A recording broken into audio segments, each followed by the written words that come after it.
Hey, thanks for riding with us this morning. I always appreciate it when our listeners catch us live on our website. You can find us there at americasvoicenow.org. If there's any way that you can help support our efforts here, this is purely a voluntary operation.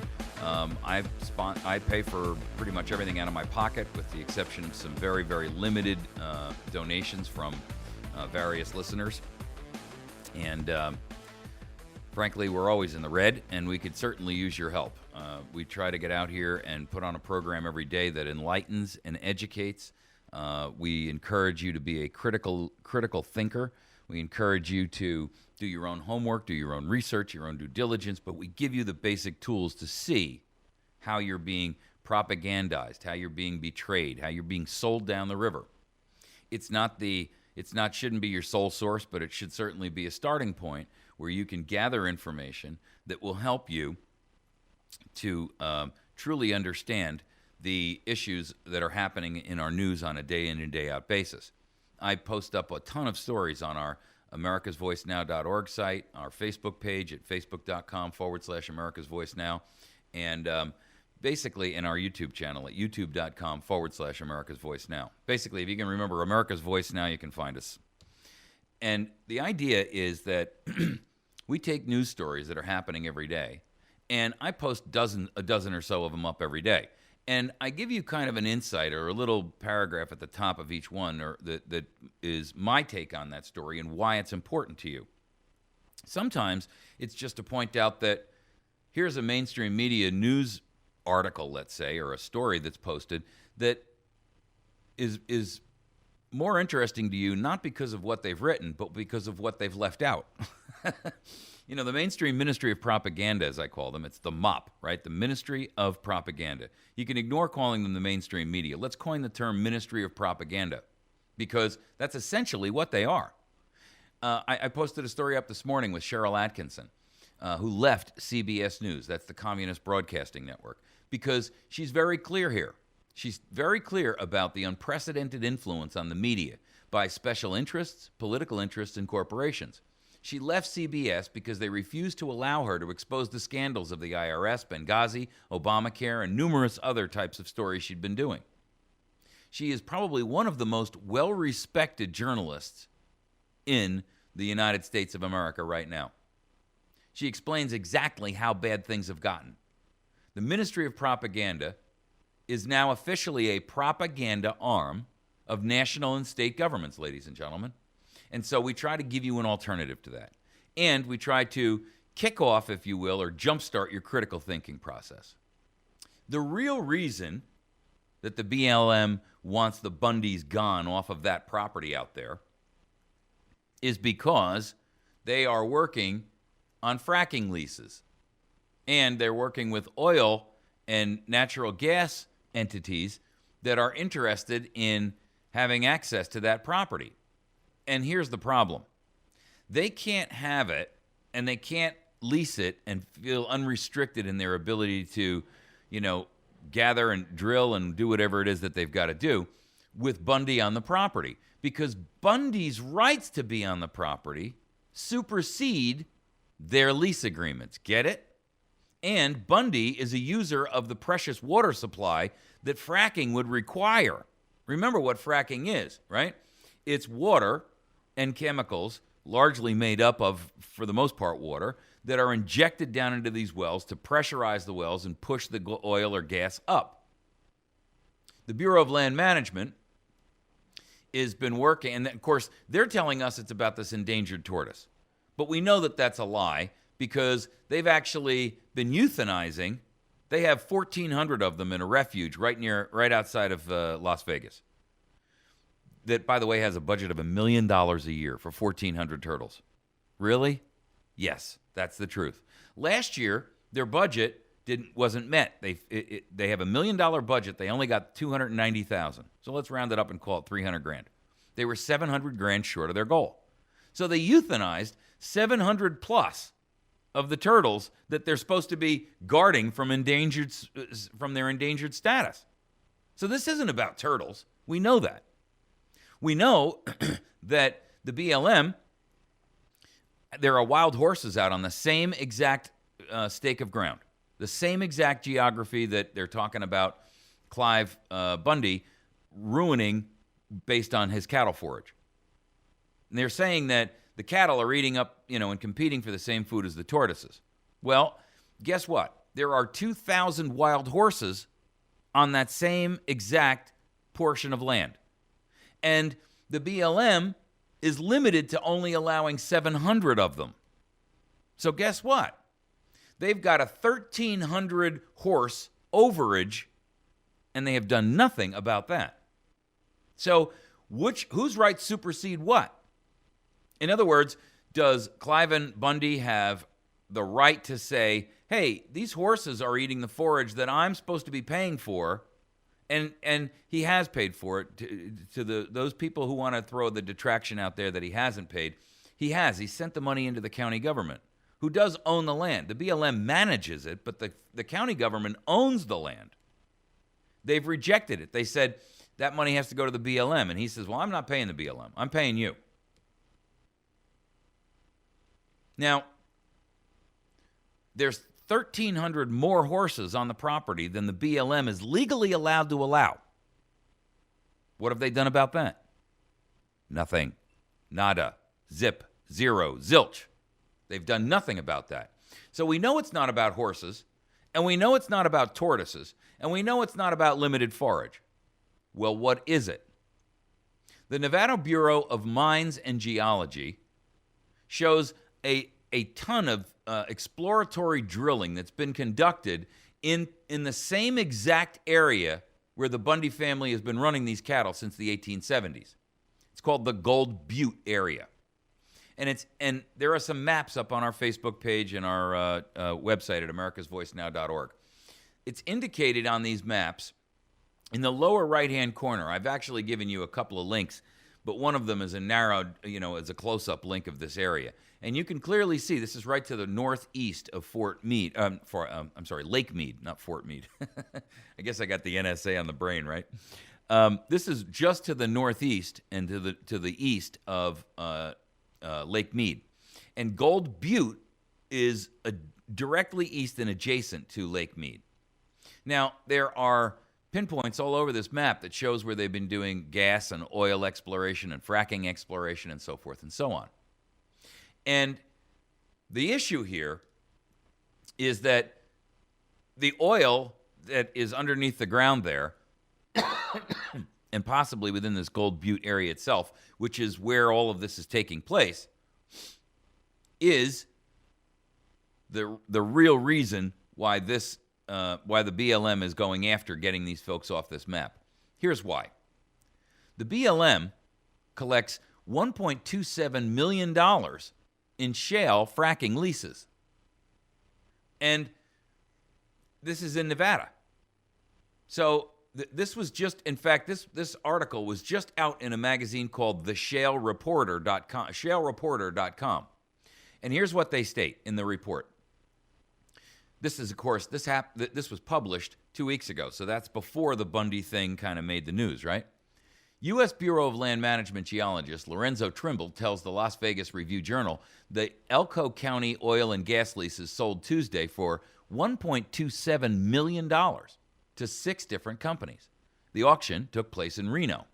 The leases are near where Houston-based Noble Energy wants to drill for oil and natural gas on a 40,000-acre portion of public and private land near the town of Wells. The Review-Journal reports the project would be the first in Nevada to use hydraulic fracturing, or fracking, as it's known, to extract oil and gas from shale deposits.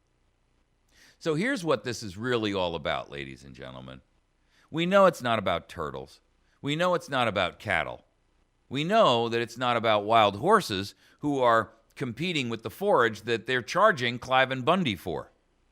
And honestly, I would put forth the argument that Cliven Bundy would have, which is to say, if the Bureau of Land Management tells me that I've got to pay them to allow my animals to forage on there, and my animals are in competition with 1,300 illegal wild horses on the same property that are competing with the same exact forage that I'm buying and paying for, then I've got a right to say I'm not willing to pay that freight.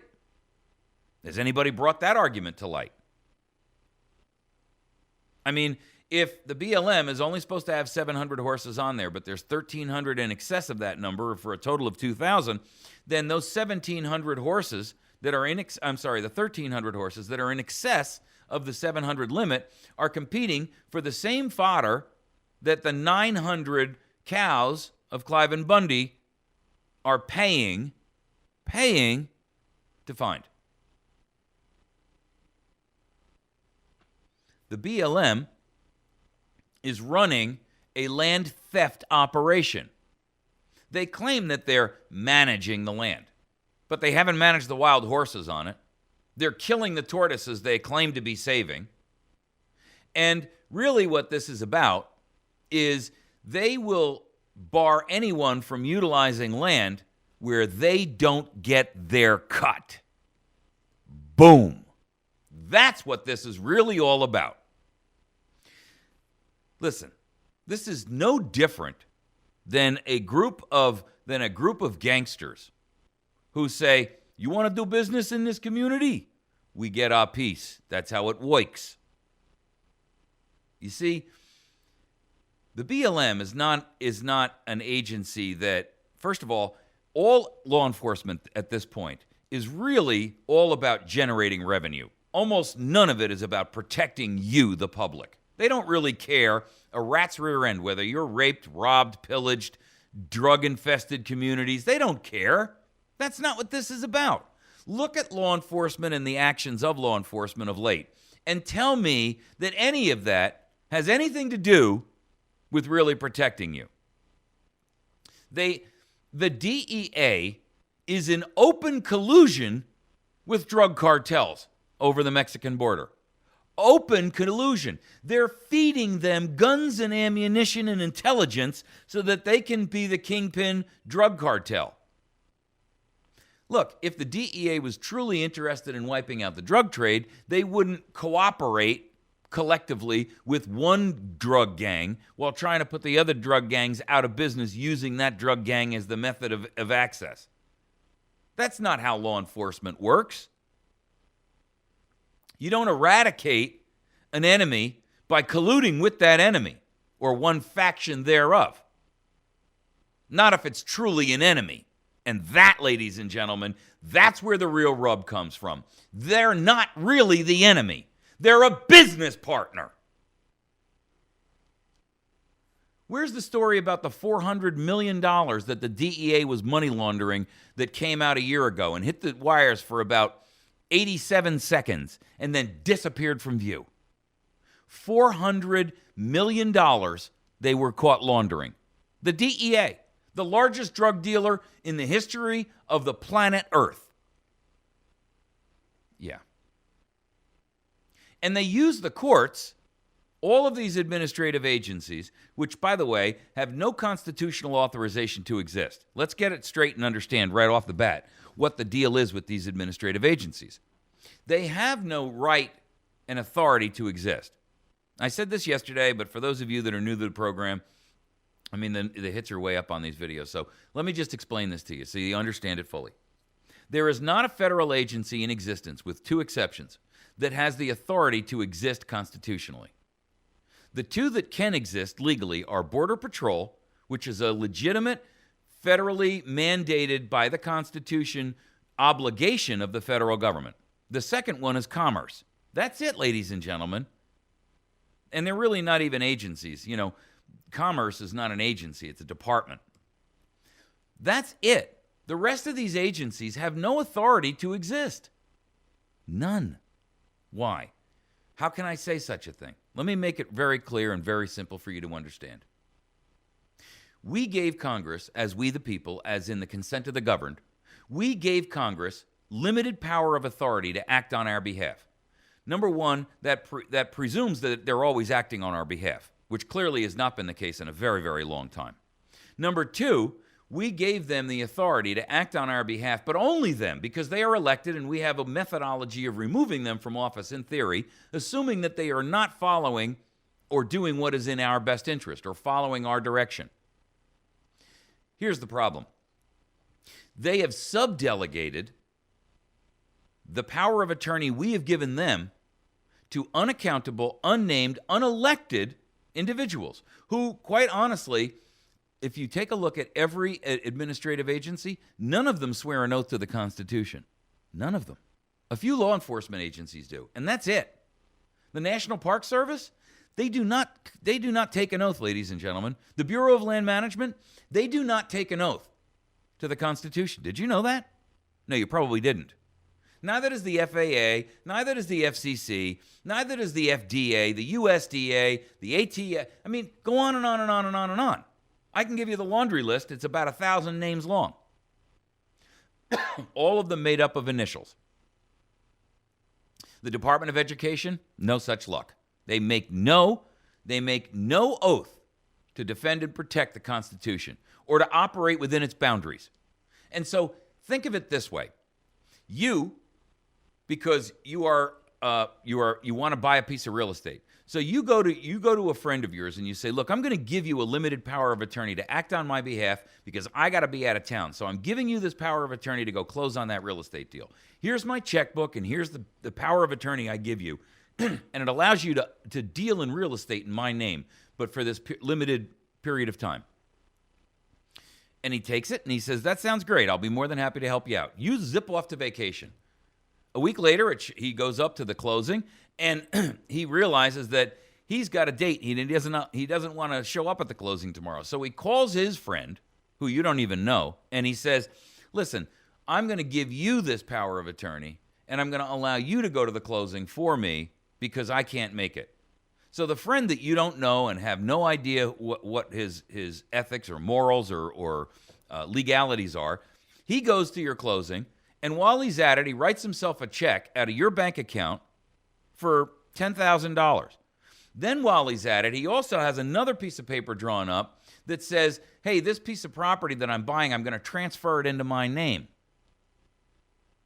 Then he zips off, never to be seen from or heard from again. He has no accountability to you. You can't even find out who he is and what he was doing. You go back to the person that you did give the power of attorney to, and he shrugs his shoulders and says, hey, I just handed power of attorney off to Bob because I couldn't be there. You get the analogy, ladies and gentlemen? You have handed Congress a very, very clear and specific but limited power of attorney.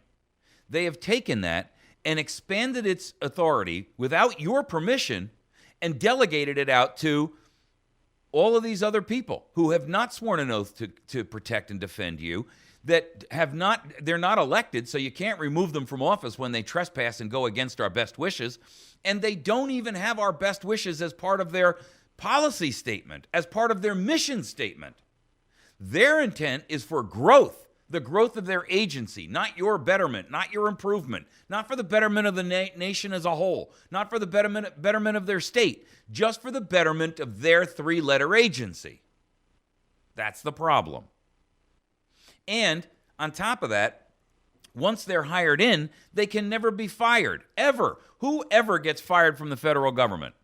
I mean, you have to walk up and slap Michelle Obama across the face and pee on her shoes in order to get fired in this government. And even then, you'd probably just get moved laterally to a different department. I mean, realistically, folks, you got to realize what's going on here. The BLM has not taken some kind of an oath of office to protect and defend the land of Nevada. They've taken an oath, if anything, to protect and expand the Bureau of Land Management and their authority and power and influence. That's all. We're going to touch on this when we talk on our last topic this morning, and I'm going to show you exactly how this works, because Eric Holder is a perfect example of this kind of abusive tactic. What he's doing is he's asking for vast budget increases to hire literally thousands of ATF agents to go out and photocopy the books of all the gun dealers in the country. He's doing a backdoor methodology of registration. Now, that's not in the best interest of America. That's not in the best interest of you as a gun owner.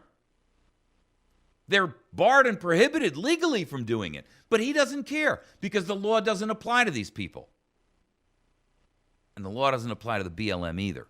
As long as their goal is met, which is what? More money, more power, more authority. And how do they get that? Well, BLM is not a law enforcement agency like a police force that can go out there and write tickets and drive revenue that way.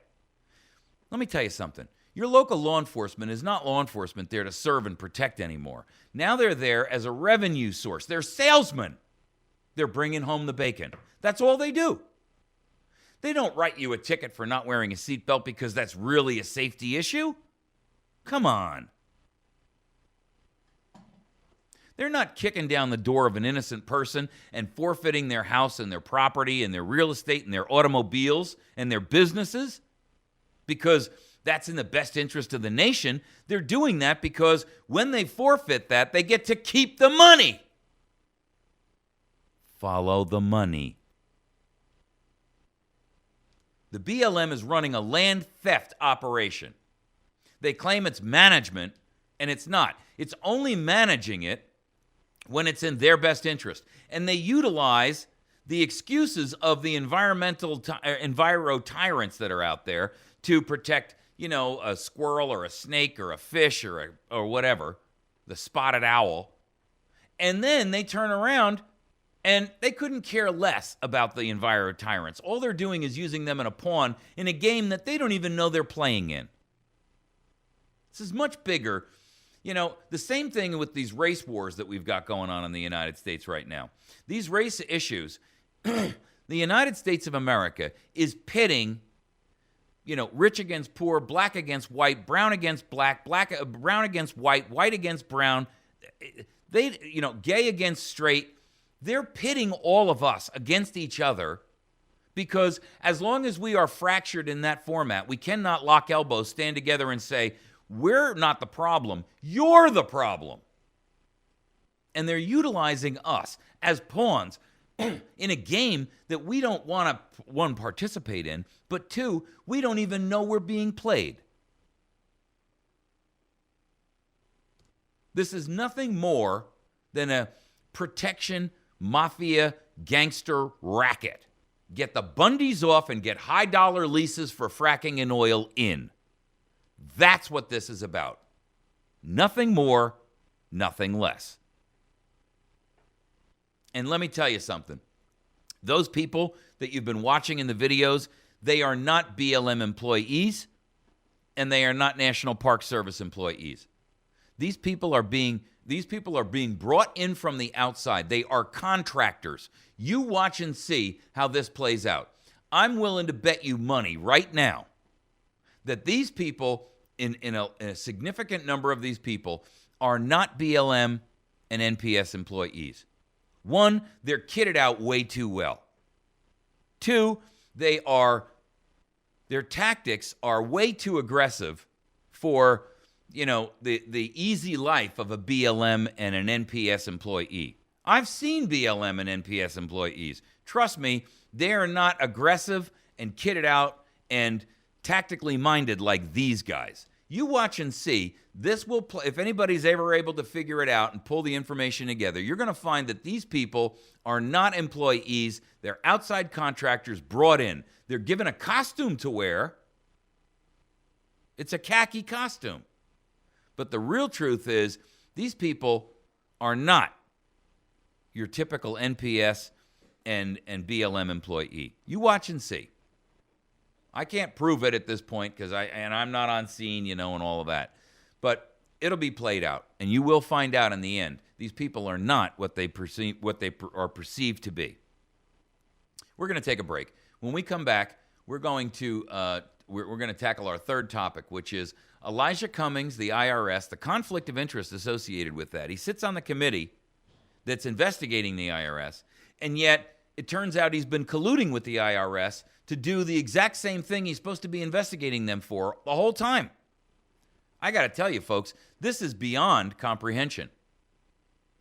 And then on top of that, we're going to talk about a few other things, not the least of which is Senator Sessions came out and said that the Obama administration has a deliberate plan to collapse U.S. law enforcement in the immigration area. Wow, some fresh, frank talk. We're going to talk about that in a minute. You're listening to America's Voice Now. Ride with us for the morning. If you are watching this or listening to this, please make sure that you share this program with your personal circle of influence. That's the only way we're going to get heard, folks. I'm alternative media. I'm one flea on the elephant's hiney. Help me help you. But you got to share the information and say, hey, here's a guy worth watching. We'll be back in just a minute. You're listening to America's Voice right now.